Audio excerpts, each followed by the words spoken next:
बिणगारे से चाचे ये गणगौर माता को लकी वाड़ी बा। हिंदू कैलेंडर के अनुसार चैत्र माह के शुक्ल पक्ष की तृतीया तिथि या चैत्र नवरात्रि के तीसरे दिन गणगौर पूजा होती है। इस दिन सुहागन महिलाएं सुखी वैवाहिक जीवन और पति की लंबी आयु के लिए गुप्त व्रत रखती हैं। इसमें भगवान शिव और माता पार्वती की पूजा करने का विधान है। इस साल गणगौर पूजा के दिन रवि योग बन रहा है। रवि योग में सभी प्रकार के दोष मिटाने की क्षमता होती है, क्योंकि इसमें सूर्य का प्रभाव अधिक होता है। पंचांग के अनुसार इस साल चैत्र शुक्ल तृतीया तिथि 31 मार्च को सुबह 9:11 पर प्रारंभ हो रही है और ये 1 अप्रैल मंगलवार को सुबह 5:42 पर खत्म हो जाएगी। इस बार तृतीया तिथि द्वितीया के साथ ही है, क्योंकि 1 अप्रैल को सूर्योदय से पूर्व ही इसका क्षय हो रहा है। ऐसे में गणगौर 31 मार्च सोमवार को है। उस दिन ही गौरी पूजा की जाएगी। श्रद्धा से घोड़ी बेरा गुगरा रे लाडेले माथे मोड़े लाडेले माथे मोड़े मनोज को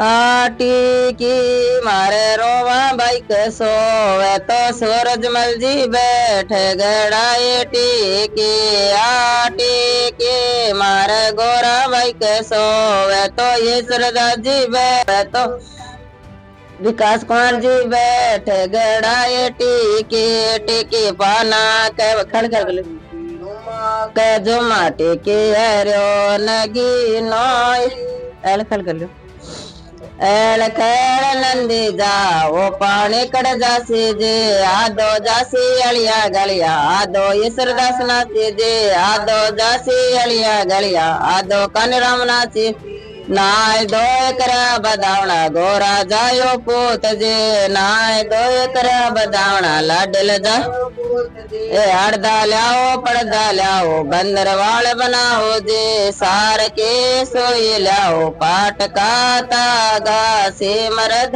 का बेटा भाई भतीजा ना गाना तापोता दिन 10 लाग्याल और बुआ लाई बागा कारण भतीजा रह गया नागा नाथ के करो में और सीमा से बागा भतीजा बुआ लाई बागा खेल नंदी जा वो पानी आदो जासी अलिया गलिया आदो मनोज कौर नासी जी आदो जासी अलिया गलिया आदो हिम्मत कौर नासी जी आदो जासी अलिया गलिया आदो युवराज नासी ना जासी अलिया गलिया आदो विष्णु कौर नासी जी आदो जासी अलिया गलिया आदो अश्विन नासी जी नाय दो गरा पधार्या पेंके जायो पूत जे नाय दो गरा पधार्या लाडल जायो पूत दिन 10 लाग्या पैरो रे बुआ लाई बागा बुआ के तारण भतीजा बड़गा नागा नागा मत करो में और सीमा से बागा पैरो रे मारा भाई भतीजा बुआ लाई नागा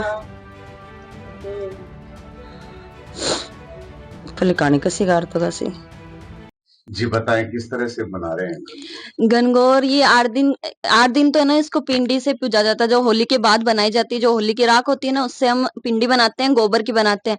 फिर उसके बाद शीतलाष्टमी आती है, उसके बाद हम मिट्टी लेके आते हैं। वहां से मिट्टी लेके आने के बाद हम गणगौर बनाते हैं, उनसे मूर्ति स्थापना करते हैं। जैसे जो मिट्टी होती है ना शीतलाष्टमी की, वहां से 5 मूर्ति स्थापित की जाती है। फिर उसके बाद 8 दिन उनका श्रृंगार किया जाता है, उनका फूलों से सजाया जाता है, उनके लिए गीत गाया जाता है, डांस किया जाता है, अच्छे मतलब बनोरी निकाली जाती है अलग अलग घर से।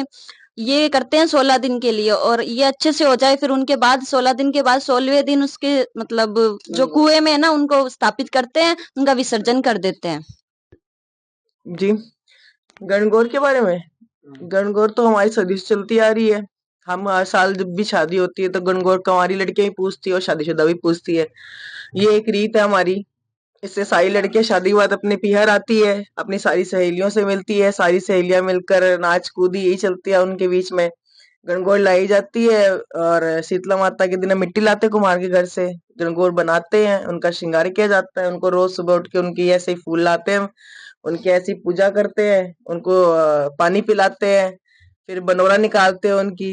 तो 16 दिन यही है, हंसी खुशी से सभी लेती हैं। फिर 16 दिन के बाद में उनका विसर्जन किया जाता है कुएं के अंदर, और फिर सारे उदास हो जाते हैं। सारी हंसी खुशी वही रह जाती है 16 दिन की, जो भी होती है। इस तरीके से बनाते हैं हम गणगौर अपने। तो नवविवाहिताओं के साथ साथ जो कुंवारी लड़कियां भी गणगौर पूजती है, हाँ तो जी। उनको उनकी मनोकामनाएं कैसी होती है? जो कुंवारी लड़कियां वो अपने नया सुहाग पाने के लिए करती है, उनका अच्छा पति मिले। और जो शादीशुदा होती है वो इसलिए करती है कि भाई उनका आगे का जीवन जो वो अच्छे से खुशी से बीते उनका, और उनका सुहाग बना रहे।